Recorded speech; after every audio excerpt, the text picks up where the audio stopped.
안녕하세요, 오너스 여러분들.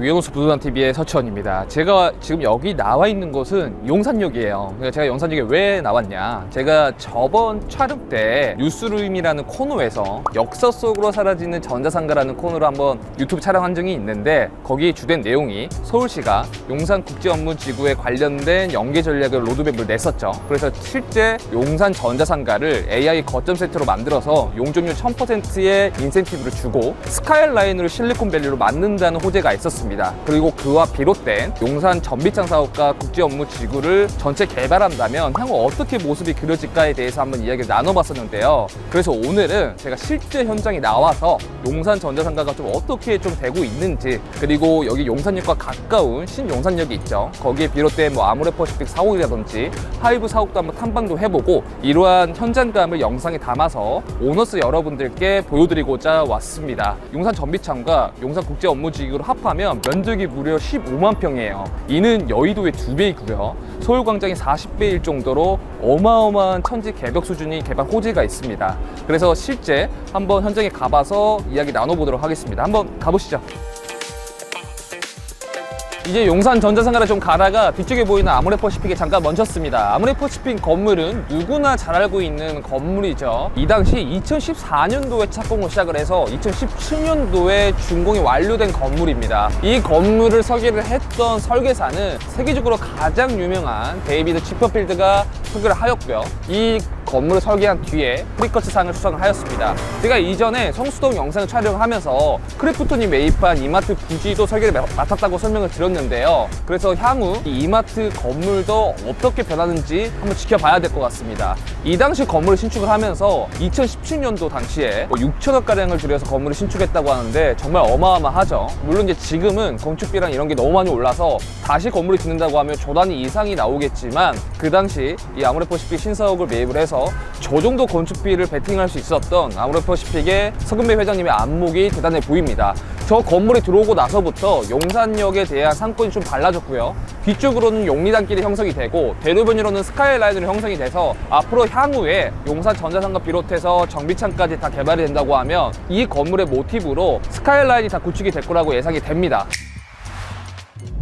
나진상가 앞에 와 있습니다. 여기가 나진상가 10동에서부터 20동, 그리고 옆쪽에 보이는 이 선인상가, 그 다음에 용산 전자랜드까지 해서 전체 면적이 45,000평 정도예요. 그래서 제가 이전에 유튜브에서 말씀드렸던 것처럼 용산 국제업무지구 연계 전략을 보게 된다고 하면 이 45,000평 자체를 용적률 인센티브를 3% 정도 줘서 직주원적으로 만들겠다는 거죠. 그래서 일부는 주거시설을 놓고 일부는 용적률 1000%의 실리콘밸리를 좀 형성을 해서 하이테크 기업들을 최대한 많이 유치시키는 게 서울시의 목표입니다. 근데 여기가 제가 실제 와서 보니까 아직까지도 영업을 성행하는 곳들도 많고 임차인들이 너무나도 많아요. 그래서 시간이 어느 정도 갈지는 예상 자체가 안 됩니다. 그리고 특히나 여기가 개인부터 해서 법인의 모든 소유주들 300명이 넘어갑니다. 이 말 즉슨은 알박기를 불법적으로 들어오시는 분도 상당히 많기 때문에 이걸 어떻게 서울시가 해결할지는 한번 지켜봐야 될 것 같습니다. 여기가 나진상가 15동이고요. 저쪽 멀리 보이는 진짜 가장 허름하게 보이는 게 17동, 그 다음에 여기가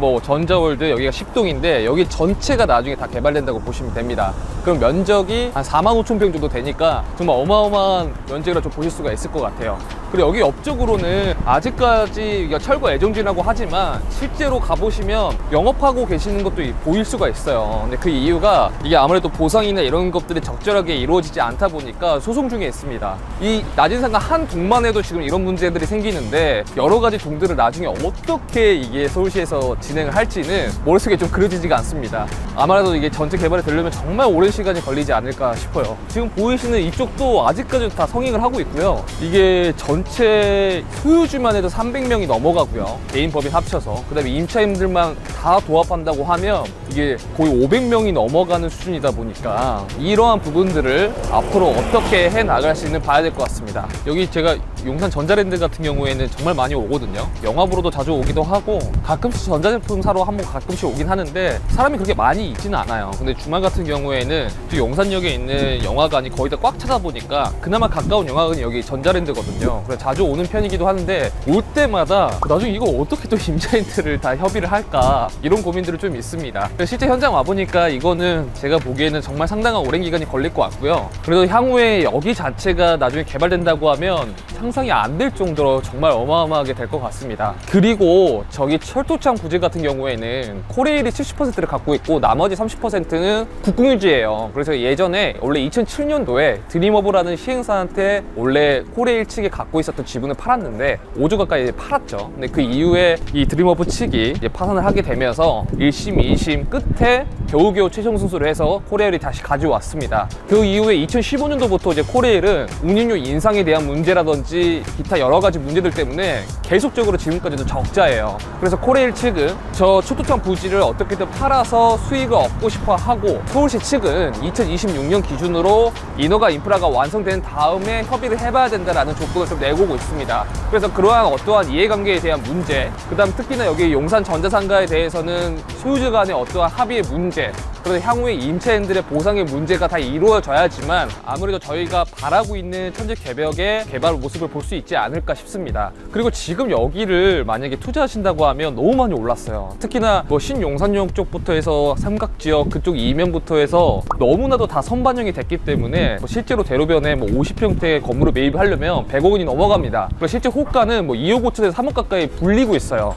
그래서 제가 만약에 용산의 어떤 호재를 바라보고 건물 투자를 한다고 하면 이쪽에 부근에 있는 쪽보다는 뒤쪽에 있는 혹창공원 쪽 이면이 훨씬 더 저는 괜찮을 거라고 생각이 들어요. 그쪽도 영무시장 부근으로도 아직까지도 개발이 많이 되지도 않았고 물론 임대료 수준은 아직까지 많이 낮지만 실제 가격을 들여다보면 실제 호가는 뭐 7천에서 8천 가까이 부르지만 그 중에서도 개별 물건지가 조금 저렴하게 나오는 것들이 있거든요. 그래서 만약에 그러한 물건지들을 뭐 5천에서 6천 정도 사이에 건물을 살 수 있다고 하면 장기적으로 가져가는 것도 나쁘지 않아 보입니다. 그래서 여러분들이 만약에 소액 투자로 용산을 꼭 들어오고 싶다고 하시면 그쪽 부근으로 한번 보시는 것도 제가 추천드릴 수 있을 것 같습니다.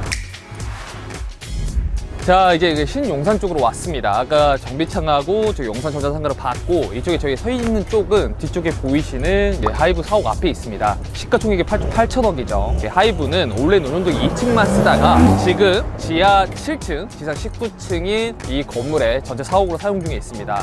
이때 한창 이슈가 좀 됐었던 게 보증금이 171억, 월 임대료가 17억, 연 임대료로 따지면 204억 정도로 깜짝 놀랄 만한 임대료를 공개하게 되면서 많은 사람들한테 관심을 얻었었죠. 그래서 일각에서는 왜 하이브가 건물을 안 사고 왜 이렇게 임대로 들어왔을까라는 이야기들이 많은데 제 개인적인 견해로는 아무래도 주 수입원이 외화이다 보니까 환전에 대한 이중 세금보다는 차라리 임차료를 내면서 현금 흐름을 유지하려고 하지 않았나라고 저는 생각을 합니다. 그래서 지금 현재는 하이브가 전체 사용 중에 있고요. 이 하이브가 들어옴으로써 이쪽 이면부터 해가지고 대로변의 시세가 많이 올랐어요. 그래서 실제로 이쪽 대로변 같은 경우에는 개발도 되지 않은 필지들이 너무나도 많지만 개발이 되든 안 되든 실제로 팔릴 만한 금액들이 평당 2억 이상은 실제 거래가가 됐고요. 실제 호가는 2억 5천 이상 불리우고 있습니다. 그래서 제가 아까 서두에서 말씀드렸던 것처럼 만약에 여러분들이 용산 호재에 걸맞게 용산에 좀 투자를 검토하신다고 하시면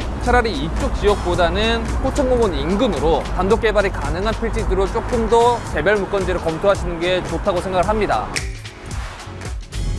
오늘은 용산 전비창이나 용산 전자상가 그 다음에 뭐 신용산역도 한번 와봤는데요. 여러분들한테 많은 이야기를 좀 담고 싶었는데 시간 관계상 오늘은 1차적으로 이렇게 용산 찍고 나중에 한 번 더 용산을 방문해 보도록 하겠습니다. 우리 모두 빌딩의 오너가 되는 그날까지 위원스 부동산TV가 함께 하도록 하겠습니다. 감사합니다.